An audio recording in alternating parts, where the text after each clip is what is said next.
Okay, so my name is Christine. I am an author and a poet and a publishing advisor. I am the owner and co-founder of Our Galaxy Publishing, which is an educational and service-based platform for aspiring women writers to get the tools they need to write and publish their books and be the badasses that they are.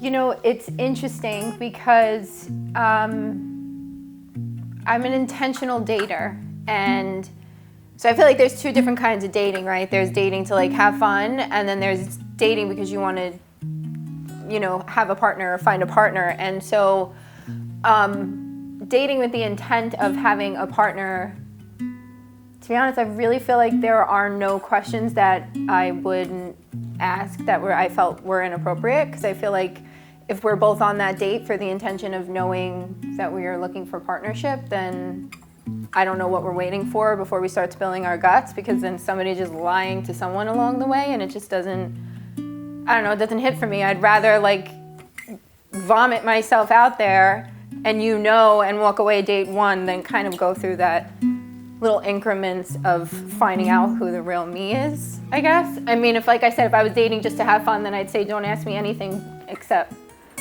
surface level questions. So it's like, it's hard to answer that, because I feel like I have been ballsy on dates where I've asked about mental health, I've asked about money, I've asked about past relationships, and if you don't like it, then I'm not for you. So yeah, it doesn't make sense. Somebody's playing somebody along the way there where you're like, I don't want them to know that this is who I really am. And it's like, but they're gonna know. They're gonna find out, especially when it comes to mental health, because it really doesn't, they say that you need like, I think it was like 40 hours of time with somebody before you can feel like if you really actually click with them. But I can't see how it would take me only 40 hours to show my true emotions of something. If something's gonna spark an emotion or a reaction out of me, that's gonna happen right away. So I feel like I would just rather be like, yo, let's lay this out on the table. What are you here for, and what's your story?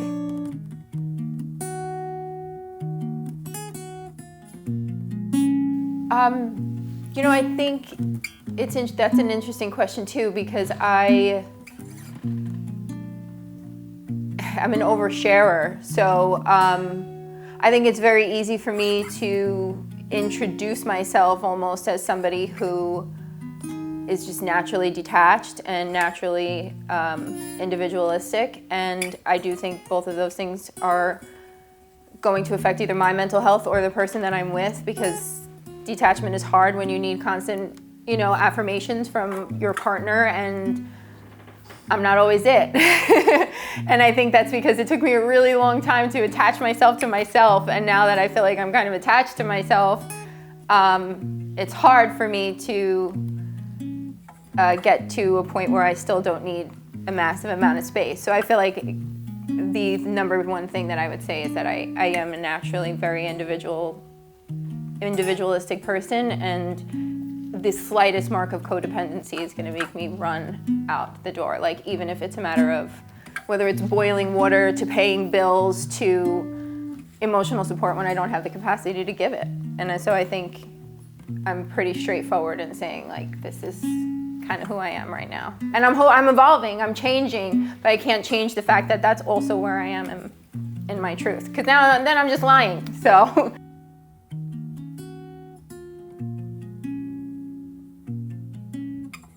Yeah, so I think that kind of goes into the last question you asked, which is like, I was born as like, I came out of the womb as a people pleaser. Like, I just wanted people to like me. I wanted them to be satisfied by me. I wanted to make sure that I didn't do anything or step out of a line that would displease anybody, from no matter how close they were to me. And that completely stripped me of my identity for most of my life. And then when I really started dating in my late 20s and I had some semblance of who I was, it came into play with like this idea of like, look, I come first, and there is no bending for that for me right now. And I think that sometimes makes it difficult for people when they are meeting me, because it's like, wait a minute, you know, how much are you going to be able to give in that situation? So I feel like my main priority right now is not allowing any single other human being to impede on my ability to only please myself. And the moment that I feel like I am working to please someone else, I'm most likely dipping and isolating from it. So I think it's mostly affected me in that way. I think I come off as, and I probably am, I shouldn't say probably, I am a bit emotionally unavailable to anybody who's not myself. And I think grief amplified that. When my mother passed away, it was like I didn't have to worry about her anymore, and I could kind of detach from anything outside of the self. So I know that all of this is making me sound so selfish, but I think that I've never been a self-centered person, and once I got a touch of it, I was like, oh, so this is what it's like when you are living in your own experience for you and not worrying about who else needs to be satisfied within that experience. This is great, to the point where for me, I would rather sacrifice not having a relationship than to give that up right now. Yeah, I'd rather ride solo.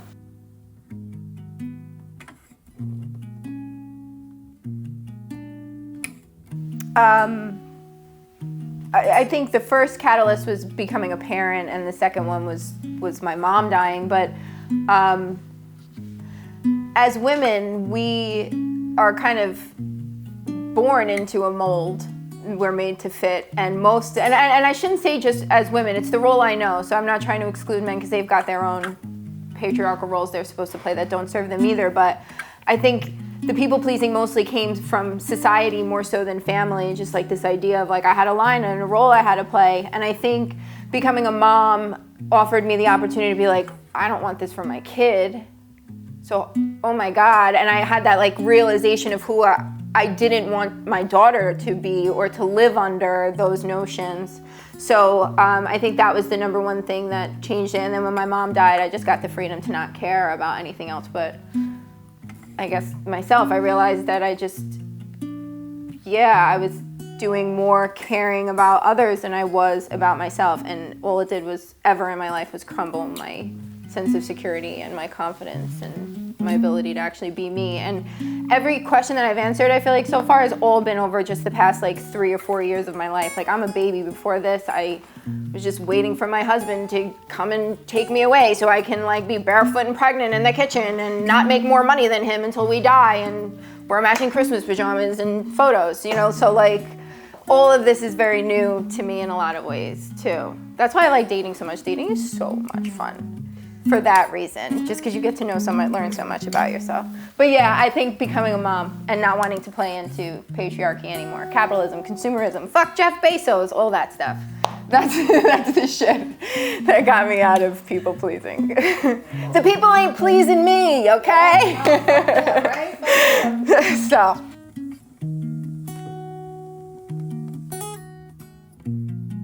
I almost kind of want to flip that because I feel like I'm always the one asking questions that people are off-put by more so than me. Honestly, I don't think I've ever been asked a question that's made me uncomfortable. I think if anything, I've embraced that form of discomfort as a way to like ask myself more questions of like, why did that thing make you uncomfortable? But I have definitely been on first dates where I've asked about people's trauma or I've asked about their past relationships and the way that they showed up in them, and that has made them immensely uncomfortable because they're like, why are you asking me these invasive questions on a first date? Or so I think it's more of me who is asking the uncomfortable questions. I feel like the only way we're gonna move from a society of people who are so scared to like say their lives are fucking messy is to show up in the room and be the person who's not afraid to say that they're really fucking messy. And sometimes that comes with me being a little bit too intrusive, I think, because I'm so interested in other people's mess, and that's not like a trauma bond. It's more so like, let's expose it. Like, I'm fucked up, you're fucked up, we're all fucking fucked up, let's do this. And so I think on a first date, I never understood where people are like, I don't like when a guy asks me about my past relationships. Like, bitch, I want to know, like, from your first fucking kiss, who you fucked first, who you fell in love with first and beyond. Like, where am I going with you if I don't know where you were? And if there are things in your past that you're ashamed of or that were hard for you, I feel like I already know you're past that, otherwise we wouldn't be sitting here. So once again, there's just so much shame attached with like what we don't want to show and talk about to the point where I think I'm usually, like I said, the one who's like, tell me, like, how did your mom fuck you up? And and I have asked questions like that. Like, somebody said something on a first date about their mom, and I was like, oh, you got mommy issues. Let's unpack this shit. And they were like, whoa, that's invasive. But I can't help that that's who I am. So I'm the one who's asking the weird questions on first dates. I'm the same way in relationships that I am with anyone, so I've gotten very used to reading people, I think, now at this point, where I can sort of know when I'm starting to create a sense of discomfort. And I'm somebody who I can talk to a wall, like y'all can all leave this room and I can keep this conversation going, and I feel like, so I think I'm just generally really good at being able to know when I need to bring something else to the conversation. I like in that situation, for example, and I mentioned something about their mom, I was like, I am not here to like offend you or to like make you uncomfortable. It's just an observation that I had, and obviously I'm gonna ask the question. You stated that it made you uncomfortable. We don't have to talk about it anymore, but I'm not gonna not show up and ask the question or be the thing. I'm not gonna breach your boundaries once you tell me you're not comfortable anymore. That's a different story. I might not date you again, but I'm also not gonna make you feel even more, even less inclined to want to talk to me, so. Yeah, they say 70% of conversation is nonverbal, and of the 30% that is verbal, they said that most times you could zone somebody out and not even like hear wah, wah, wah, not even hear what they're saying, but just based on their body language and the way that they're acting in that moment can show you a lot. So yeah, I think that's true.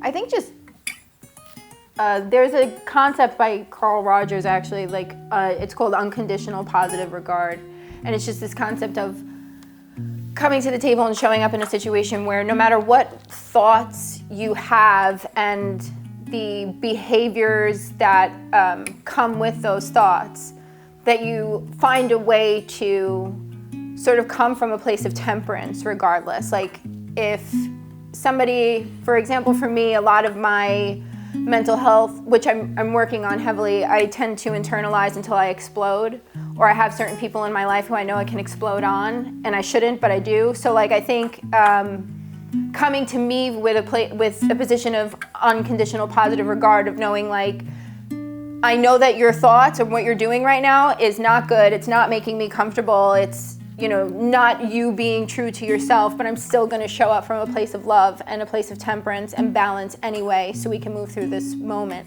And I think that's probably what I would want most in a relationship for me, is just this idea of like, recognize that my thoughts and then the behaviors that come after are just one part of who I am and not all of it. Just be patient, I guess.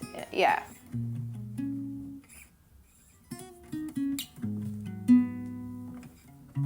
Oh my gosh.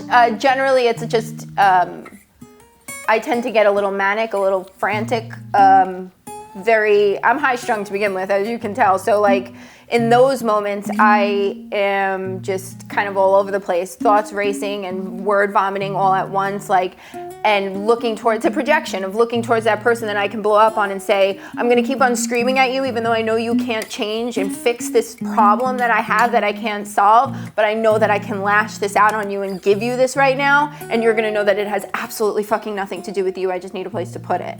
So I think, and I mean, that happens, it mostly happens with my sister. It started happening with my daughter, where I started feeling like there were moments where I was yelling at her for the tiniest little thing that she was doing, and just realizing in that moment, like, whoa, bitch, like this has nothing to do with your daughter, what are you doing? So that was the thing that made me actually start to work on the way that I do that in my relationships, because I realized that I was, she's 5, she's my baby, so it's like, yeah, so that was the thing that made me realize I had to change that behavior or start focusing on this behavior. But yeah, usually it just looks like I need to express all my feelings, and most times I'm just being a horrible, mean bitch and self-loathing and hating on the world around me, and it's everybody's fault but mine for a split second. And I know even when it's happening that that's not my truth, but I have to let that fake bullshit part out of me, release it, and then I can come back to who the fuck I really am.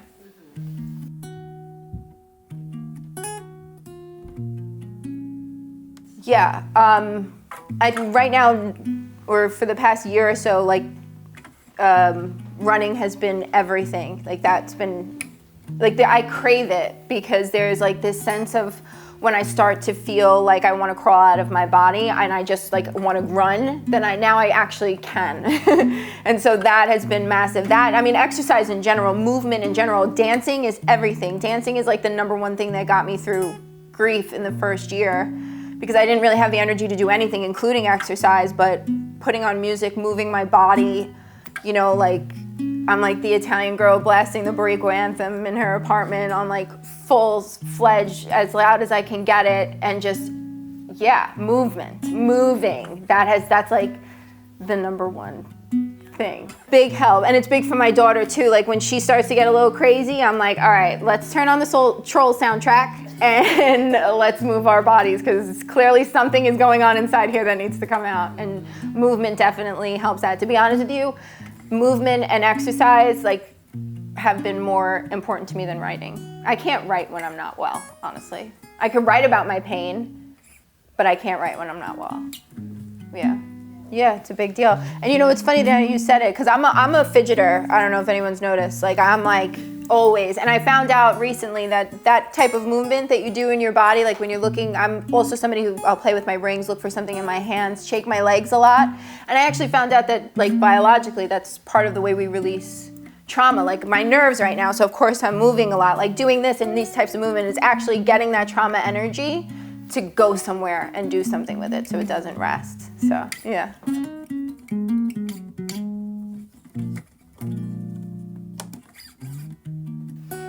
Anywhere where we can communicate, I think. To be honest, I don't think I was on my first real date until my late 20s, like very late 20s, like close to 30. And we went to a restaurant, whatever, and it was nice. But like, the only thing I remember were the conversations we had. So like, I think, wherever we can talk and be able to engage with each other. Like, I'm not like a bar girl on a first date or like a big fun activity type of thing. Like, I don't know, let's smoke a joint and have some coffee and talk about it. Yeah. But anyways, my favorite color is red. Okay.